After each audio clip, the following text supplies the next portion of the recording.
O que define um herói não é sua força, mas o tamanho do monstro que ele precisa enfrentar. Você é um monstro respeitado. E eu? Até agora? Não. Já parou pra pensar que o Batman só é o maior detetive do mundo, porque Gotham criou os maiores psicopatas da história, de um pinguim deformado nos esgotos, a um anarquista que só quer ver o mundo pegar fogo. Quem realmente venceu a batalha psicológica contra o Cavaleiro das Trevas? Gotham! Tome o controle! Hoje, final de 2025, com o universo DC se expandindo como nunca, vamos colocar ordem no caos. Prepare-se. A hierarquia dos vilões de Gotham acaba de mudar. A gente tá vivendo uma era insana. O DCU de James Gunn está batendo na porta com o novo Superman. As feridas do Snyderverse ainda estão cicatrizando. E o universo do Matt Reeves provou que o realismo pode ser brutal. Mas, para entender onde o pinguim de Colin Farrell se encaixa, ou por que o Coringa de Barry Keoghan ainda é um mistério, a gente precisa voltar no tempo. Muitos fãs ainda discutem se o Batman do Robert Pattinson aguentaria os vilões do Ben Affleck, ou se o Coringa do Heath Ledger sobreviveria ao Batman de 1989. Vamos olhar para o passado, dissecar o presente e prever quem vai tocar o terror em 2026. A evolução do pinguim. De Vito a Colin Farrell. Vamos começar pelo que está quente. O pinguim, de Colin Farrell. A real é que esse cara mudou o jogo. Ele não tem um guarda-chuva que voa. Ele tem influência. A série nos mostrou um Oscorp, que é um gangster raiz, visceral. Um homem que mata apenas para não ser humilhado. Mas agora, faça um exercício mental comigo. Compare ele com o pinguim do Danny DeVito, de 1992. O DeVito era uma criatura gótica, abandonada pelos pais, vivendo nos esgotos com pinguins reais. Era uma tragédia sob a lente de Tim Burton. Já o Farrell é o mal que você encontra em uma reunião de negócios ou num beco escuro. Um é um monstro físico, o outro é um monstro moral. Qual deles é mais perigoso?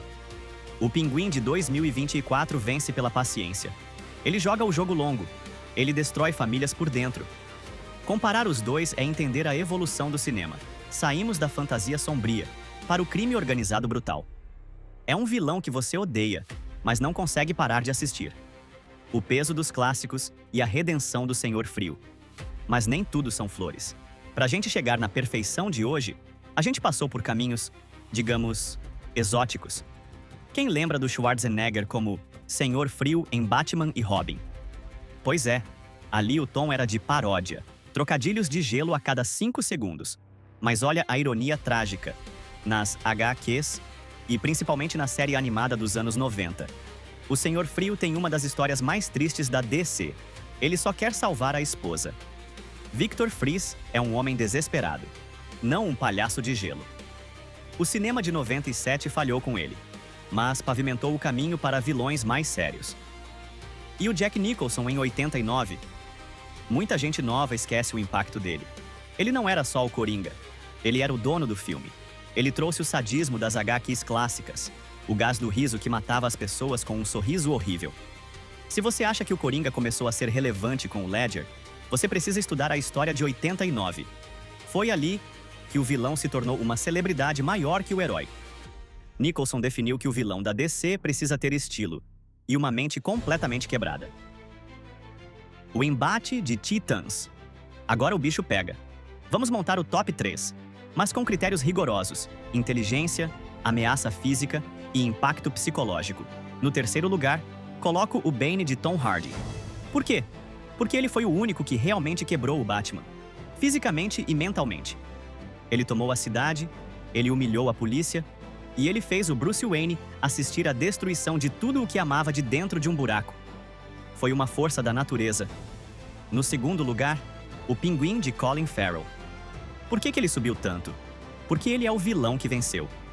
No final de sua história, ele está no topo. Ele não precisou de superpoderes. Ele precisou de traição e estratégia. Ele é o reflexo de como o poder funciona no mundo real. E no primeiro lugar? Bom, Heath Ledger ainda é o padrão ouro. O motivo? Ele não queria dinheiro. Ele não queria poder. Ele queria provar um ponto. Ele transformou o Cavaleiro Branco de Gotham em um assassino. Ele mudou a alma da cidade para sempre, Mas aqui entra o debate que vai ferver nos comentários. Onde fica o Coringa de Joaquin Phoenix?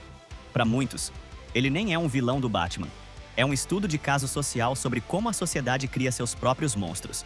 Mas a real é que ele humanizou o mal de um jeito que o Snyderverse tentou fazer com o Lex Luthor de Jesse Eisenberg.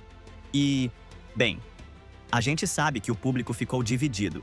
O Lex do Snyder era um gênio incompreendido, ou apenas um jovem ansioso demais. Esse contraste entre o vilão caricato e o vilão psicológico é o que mantém a DC viva. O que nos aguarda em 2026? A grande pergunta que não quer calar e que vai dominar as discussões em 2026 é sobre o futuro do asilo mais perigoso do mundo, o Coringa de Barry Keoghan. Será apenas um consultor sombrio, uma espécie de Hannibal Lecter de Gotham que manipula o Batman por trás das grades? Ou ele está preparando o terreno para um motim em massa no asilo Arkham? Pense nas possibilidades. Ver o Duas Caras, o Ventríloco e o Espantalho, todos soltos de uma vez, sob o comando de um palhaço que parece ter saído de um filme de terror corporal. Isso mudaria o tom do que entendemos por filmes de heróis. Keoghan trouxe uma energia perturbadora naquelas cenas deletadas. E se ele for o centro do caos em The Batman Parte 2, teremos a versão mais insana de Gotham já registrada em tela, a teoria do Tribunal das Corujas. Mas deixem eu compartilhar minha teoria pessoal com vocês.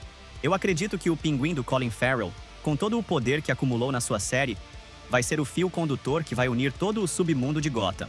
Mas ele não vai estar no topo sozinho. Ele está preparando o terreno para algo muito maior e muito mais antigo. Eu estou falando do Tribunal das Corujas. Já pensou nisso? Uma sociedade secreta, de sangue azul, que controla cada tijolo de Gotham há séculos, bem debaixo do nariz do maior detetive do mundo. Ver o Batman descobrir que seus maiores inimigos eram apenas peças de um tabuleiro maior seria o clímax perfeito para essa nova trilogia. As garras estão chegando e ninguém está a salvo. Mas agora, eu quero ouvir você, o verdadeiro especialista que acompanha cada detalhe aqui no canal. No seu ranking pessoal, depois de tudo o que vimos em 2025, o Pinguim do Colin Farrell já superou o clássico inesquecível do Danny DeVito?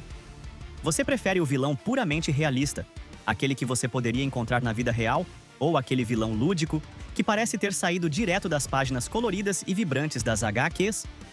Quem é o vilão que mais te deu medo no cinema até hoje? Aquele que te fez perder o fôlego na poltrona? Comenta aqui embaixo. Eu vou ler e responder os melhores argumentos. Vamos transformar esse chat em uma verdadeira Gotham. E não esquece de se inscrever. Ative o sininho. Até a próxima e que a força de vontade esteja com vocês. Eu tenho uma regra. Então é a regra que vai ter que quebrar para saber a verdade.